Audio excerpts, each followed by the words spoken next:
Hello साथियों, भारतीय साक्षर नियम 2023 में आज हम बहुत ही महत्वपूर्ण धारा पढ़ने जा रहे हैं।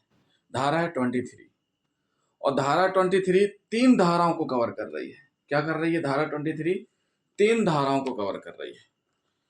और 23 में कितने पार्ट बनाए गए हैं? दो पार्ट बनाए गए हैं, 23A और 23(2).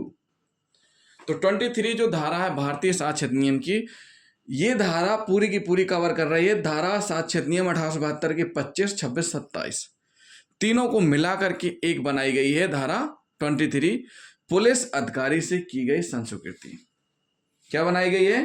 पुलिस अधिकारी से की गई संस्वीकृति। किसी पुलिस अधिकारी से की गई कोई भी संस्वीकृति किसी अपराध के अभियुक्त के विरुद्ध साबित ना की जाएगी।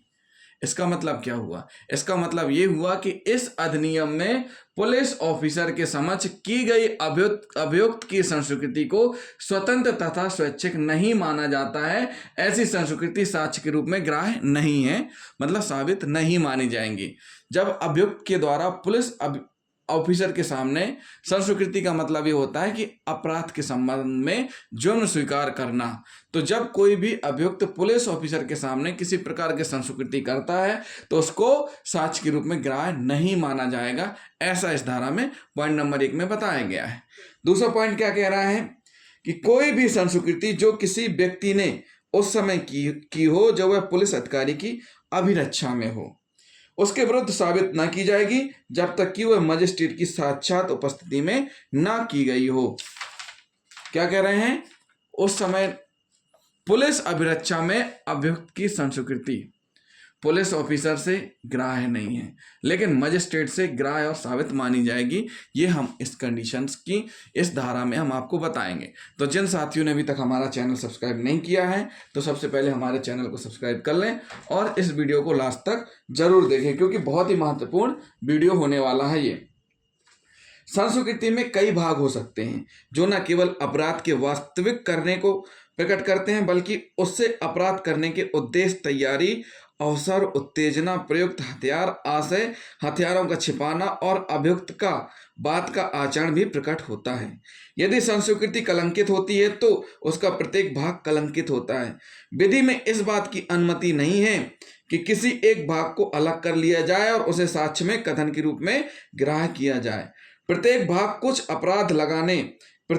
कुछ अपराध लगाने वाले तथ्य को प्रकट करता है, अर्थात कुछ ऐसे तथ्य जो स्वयं या दूसरे तथ्यों के साथ इस अनुमान का सुझाव देते हैं कि अभियुक्त ने अपराध किया है। यदि किसी कथन में अपराध की स्वीकृति सम्मिलित हो तो न केवल वही संस्कृति बल्कि कथन में अंतर्निहित अन्य प्रत्येक दोषारोपित करने वाले तथ्य भी संस्कृति का भाग होती है। ये बताया गया है इसमें। अब हम पढ़ेंगे इसी के अंतर्गत जो अभी हमने आपको समझाया कि पुलिस अफसर की अभिरक्षा का अर्थ हम पढ़ेंगे और फिर पढ़ेंगे पुलिस अभिरक्षा में की गई संस्वीकृति जब पुलिस ऑफिसर के सामने हो और दूसरी मजिस्ट्रेट के सामने ग्राह्य होगी कि नहीं होगी। तो सबसे पहले हम आपको समझाएंगे, क्या समझाएंगे कि पुलिस अभिरक्षा होती क्या है। तो साथियों, पुलिस अभिरक्षा का अर्थ क्या है? तो पुलिस अभिरक्षा का अर्थ होता है हिरासत। हिरासत शब्द का प्रयोग विस्तृत अर्थ में हुआ है। कोई व्यक्ति पुलिस की अभिरक्षा में दो प्रकार से हो सकता है। पहली कंडीशन, उदाहरण हथकड़ी पहनाकर, रस्सी से बांधकर आदि, जिसमें हम वास्तविक अभिरक्षा कहेंगे। दूसरी कंडीशन, पुलिस व्यक्ति को भौतिक और शारीरिक रूप से अभिरक्षा में नियंत्रण रखकर उसे अपने साथ चलने के लिए कह सकती है। दोनों प्रकार की अभिरक्षाएं आती हैं। पुलिस अफसर की अभिरक्षा का महत्वपूर्ण लक्षण यह है कि वह अभियुक्त के किसी खास स्थान से चलने फिरने के लिए स्वतंत्र था या नहीं। यदि नहीं तो अभियुक्त पुलिस की अभिरक्षा में कहा जाएगा। पुलिस अफसर की अभिरक्षा केवल शारीरिक अभिरक्षा नहीं होती है। पुलिस अभिरक्षा का मतलब नियंत्रण से होता है, चाहे वह घर में हो, चाहे किसी खुले स्थान पर हो, चाहे यात्रा में हो। उच्चतम न्यायालय ने अभिरक्षा का अर्थ बताते हुए कहा है कि स्वतंत्रता पर कितना प्रतिबंध आया है और किसके द्वारा आया है उसी पर ही निर्भर करेगा। यह कह सकना कि पुलिस की प्रभावी अभिरक्षा थी या नहीं, इस मामले में संस्वीकृति उस समय की गई थी जब अभियुक्त पुलिस स्टेशन के आसपास भी नहीं था और ना ही पुलिस की निगरानी में था। केवल यह कि उसे बाद में पुलिस को दे दिया गया था और उस कथन को थाने में लिखा गया था। इसे धारा 26 के अपवर्जन क्षेत्र में नहीं आ गया था। साथियों, पुलिस अभिरक्षा का मतलब हमने आपको बताया, एक बार फिर से हम समझा देते हैं। पुलिस अभिरक्षा का मतलब ये होता है कि सामने वाले व्यक्ति को नियंत्रण में रखना, यानी कि वह अपनी मर्जी से इधर उधर नहीं जा सकता है। जब उसको पुलिस अपनी कस्टडी में ले लेती है, वह पुलिस की कस्टडी में होता है, यानी चलने फिरने के लिए स्वतंत्र नहीं रह जाता है, तो वो क्या कहलाती है? पुलिस अभिरक्षा कहलाती है। पुलिस अभिरक्षा के दौरान पुलिस अफसर के सामने अगर किसी प्रकार की अपराध के संबंध में संस्वीकृति होती है तो वह ग्राह्य नहीं मानी जाएगी। लेकिन यही संस्वीकृति कहां पर हो? मजिस्ट्रेट के समक्ष हो तो साबित मानी जाएगी। लेकिन कब मानी जाएगी ये हम आपको समझा रहे हैं, समझिए ध्यान से कि धारा 164 के अनुसार जब मजिस्ट्रेट के समक्ष अभियुक्त के कथन होंगे तो मजिस्ट्रेट क्या बताएंगे? किसको? अभियुक्त को। वह ऐसी संस्वीकृति करने के लिए बाध्य नहीं है। अगर कोई पुलिस अभिरक्षा में रहते हुए जिसकी संस्वीकृति मजिस्ट्रेट के समक्ष कराई जा रही है तो पहली कंडीशन ये होगी कि वह ऐसी संस्वीकृति करने के लिए बाध्य नहीं है, उसको अवगत कराया जाएगा। यदि वह उसे करेगा तो वह खिलाफ साक्ष्य में उपयोग की जा सकेगी। दूसरा पॉइंट माननीय न्यायालय बताएंगे कि अगर अभियुक्त जो भी है वह इस प्रकार की संस्वीकृति कर रहा है, जुर्म स्वीकार कर रहा है, तो उसके खिलाफ साक्ष्य में उपयोग की जा सकेगी। नंबर तीसरा पॉइंट, कोई मजिस्ट्रेट ऐसी संस्वीकृति तब तक नहीं अभिलेखित करेगा जब तक कि उसे यह विश्वास करने का कारण ना हो कि वह स्वेच्छापूर्वक की गई है। मतलब जब तक नहीं लिखेगा जब तक उसको मजिस्ट्रेट महोदय को यह क्लियर ना हो जाए कि इसकी जो संस्वीकृति हो रही है वो बिना किसी दबाव, डर, भय, प्रलोभन के की जा रही है। कहीं ऐसा तो नहीं है कि वह न्यायालय के समक्ष किसी डर, उत्प्रेरणा या दुष्प्रेरणा के समक्ष या किसी प्रभावशील व्यक्ति के दबाव में या किसी अनिच्छिक मतलब किसी प्रेशर में कर रहा है। अगर वह मजिस्ट्रेट जब सब तरीके से संतुष्ट हो जाएगा कि नहीं, इसके द्वारा जो स्वीकृति की जा रही है, संस्वीकृति की जा रही है, वह स्वेच्छा से की जा रही है, तभी वह संस्वीकृति क्या होगी? ग्राह्य होगी या अभिलिखित की जाएगी। प्रश्न यह है कि क्या अभियुक्त द्वारा मजिस्ट्रेट को दिया गया कोई बयान जबकि वह पुलिस की अभिरक्षा में ग्राह्य है, या केवल वही संस्वीकृति ग्राह्य होती है जो किसी मजिस्ट्रेट द्वारा दंड प्रक्रिया संहिता की धारा 164 के नियम के अनुसार अभिलिखित की गई है। 164 के तहत जो अभी हमने आपको तीनों पॉइंट बताए उन कंडीशनों में की गई ही ग्राह्य मानी जाएगी। अब पॉइंट आता है तीसरा पॉइंट क्या आ रहा है? तीसरा पॉइंट ये आ रहा है कि परंतु जब किसी तथ्य के बारे में यह अभिसाक्ष्य दिया जाता है कि किसी अपराध के अभियुक्त व्यक्ति से जो पुलिस अधिकारी की अभिरक्षा में हो प्राप्त जानकारी के परिणाम स्वरूप उसका पता चला है, तब ऐसी जानकारी में से उतनी चाहे वह संस्वीकृति की कोटि में आती हो या नहीं, जितनी पता चले हुए तथ्य से स्पष्टता संबंधित है, साबित की जा सकेगी। इसको हम दो उदाहरणों से समझाएंगे। पहला उदाहरण क्या कहता है? पहला उदाहरण कहता है कि एक व्यक्ति है, उसने पुलिस थाने में रिपोर्ट लिखाई। एक अभियुक्त व्यक्ति है, उसने पुलिस थाने में रिपोर्ट लिखवाई। वो रिपोर्ट क्या लिखवा रहा है? मेरी चाची ने अपनी जायदाद अपनी लड़की या को दे दी है। हम लोगों में आपस में लड़ाई झगड़ा होता रहता है। आज सवेरे मैंने अपनी चाची के दामाद को जानवर चराते हुए पाया। मैंने उसे एक नोकदार हथियार से मारा, वह मर गया। फिर मैं खेत पर आया जहां मेरी चाची की लड़की घास छील रही थी, मैंने उसे भी मार डाला। इसके बाद मैं अपने चाची के घर गया, मैंने उसके सिर पर मारा, वह मर गई। उसी के पास मेरे जो दामाद है चाची का, उनका लड़का था, मैंने उसे भी मार डाला। मैंने अपनी चाची की यह लीला इसलिए समाप्त कर दी जिससे कि वह उसकी जायदाद में हिस्सा न ले सके। मेरी चाची मूर्खों की तरह लड़ती रहती थी। समस्त मृतक शरीरों तथा नुकीले हथियारों को जिससे कि मैंने उन्हें मारा है वे वहां पड़े हैं जहां कि मैंने उन्हें गाड़ दिया है, मैं उन्हें दिखला सकता हूं।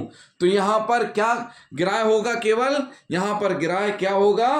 अलावा इस तथ्य के अभियुक्त थाने गया, रिपोर्ट लिखाया माना जाएगा, परंतु अन्य बातों को अग्राह्य कर दिया जाएगा। लेकिन इसमें जो डिस्कवरी हो रही, जो नई चीज मिल रही है, जो इस उदाहरण में वो कह रहा है कि मैं उन्हें दिखला सकता हूं कि उन्हें मारा है, वहां पड़े हैं जहां कि मैंने उन्हें गाड़ दिया है, यह इस धारा के अंतर्गत ग्राह्य माना जाएगा।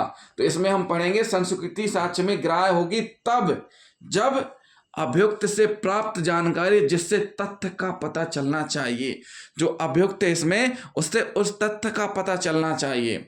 दूसरी कंडीशन, सूचना देने वाला व्यक्ति किसी अपराध का अभियुक्त होना चाहिए। तीसरी कंडीशन, उसे पुलिस अधिकारी की अभिरक्षा में होना चाहिए।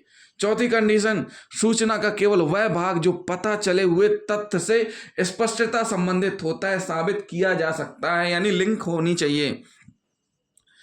पता चला हुआ तथ्य कुछ अपराध करने से संबंधित होना चाहिए।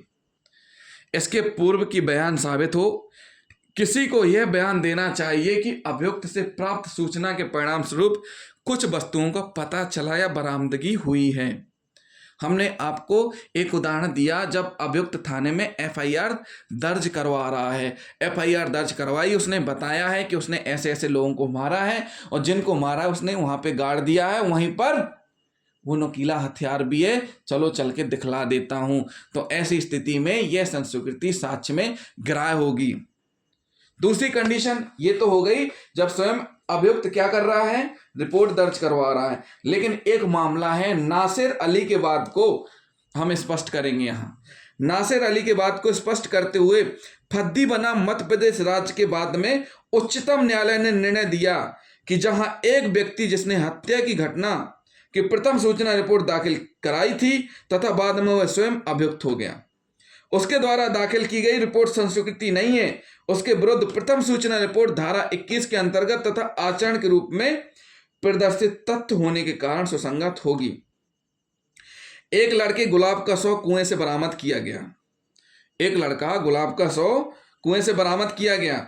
फद्दी ने पुलिस थाने में रिपोर्ट लिखाई जिसमें यह कहा कि कुएं में झांकने पर उसने कुएं में गुलाब को मरा पाया। पुलिस में फद्दी ने क्या रिपोर्ट लिखाई कि कुएं में झांकने पर गुलाब का शव या गुलाब मरा पाया।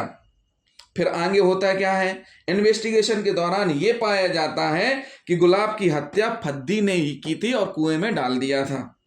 यह निर्णय दिया गया कि रिपोर्ट संस्वीकृति होकर कुछ तथ्यों की स्वीकृति थी जिसका संबंध न्यायालय द्वारा निर्णीत किए जाने वाले प्रश्न से था। ऐसा अक्सर होता है कि एक व्यक्ति पुलिस थाने में रिपोर्ट करने के पश्चात अभियुक्त हो जाता है। यदि ऐसी रिपोर्ट संस्वीकृति के समान है तो वह सुसंगत नहीं होगी, परंतु यदि यह संस्वीकृति न होकर कुछ तथ्यों की स्वीकृति मात्र है तो वह सुसंगत होगी, ऐसा बताया गया है इस धारा में। एक कंडीशन और हम बताएंगे कि पुलिस की अवैध प्रति प्रेषण के दौरान बरामदगी, recovery during the illegal remand to police, जब इलीगल रिमांड के दौरान किसी चीज की डिस्कवरी हो रही है, उसकी रिकवरी हो रही है, तो उसको क्या माना गया, अवैध माना गया है। कैसे? पुलिस की अभिरक्षा में किए गए संस्वीकृति कथन से अपराध में फंसाने वाले सामानों का पता चला। न्यायालय ने कहा ऐसे साक्ष्य का आवर्जन इस आधार पर नहीं किया जा सकता कि कथन उस समय प्राप्त किया गया जबकि अभियुक्त पुलिस अभिरक्षा के रिमांड के अवैध आदेश के अधीन था, इलीगल ऑर्डर ऑफ रिमांड में था, उस समय प्राप्त किया गया था, तो उसको क्या कहा गया है, अपवर्जन माना गया है। बरामदगी विश्वसनीयता की गारंटी होती है। जब कोई चीज बरामदगी होती है तो वो संस्वीकृति की गारंटी मानी जाती है। तो साथियों ये क्या हो गए, कुछ उदाहरण हो गए जिनके आधार पर हमने आपको बताया है कि किस प्रकार से पुलिस अधिकारी से की गई संस्वीकृति ग्राह्य होगी नहीं होगी। पहले हमने आपको समझाया कि पुलिस अफसर के समक्ष की गई संस्कृति को क्या माना जाता है? स्वतंत्र तथा स्वैच्छिक नहीं माना जाता, इसलिए वो साक्ष्य में ग्राह्य नहीं है। फिर हमने आपको बताया कि पुलिस अफसर की अपरक्षा का अर्थ बताया, और पुलिस अफसर की अपरक्षा में पुलिस ऑफिसर के समक्ष की गई संस्कृति को ग्राह्य नहीं माना जाता है, लेकिन मजिस्ट्रेट के समक्ष की गई संस्कृति को ग्राह्य तब माना जाता है जब 3 शर्तें उनको बताई जाती हैं अभियुक्त को, और उनके आधार पर कार्रवाई की जाती है, यानी कि संस्कृति अभिलिखित की जाती है। फिर हमने आपको बताया कि संस्कृति साक्ष्य में ग्राह्य होगी तब जब ये कंडीशन होती हैं, जब अपराध से संबंधित कोई चीज़ डिस्कवर होती है, कोई चीज़ मिलती है। हमने उदाहरण सहित समझाया। तो जिन साथियों ने अभी तक हमारा चैनल सब्सक्राइब नहीं किया है तो हमारे चैनल को जरूर सब्सक्राइब कर लें। बहुत महत्वपूर्ण धारा है। क्योंकि इसमें 3 धाराओं को समाहित किया गया है। थैंक यू दोस्तों।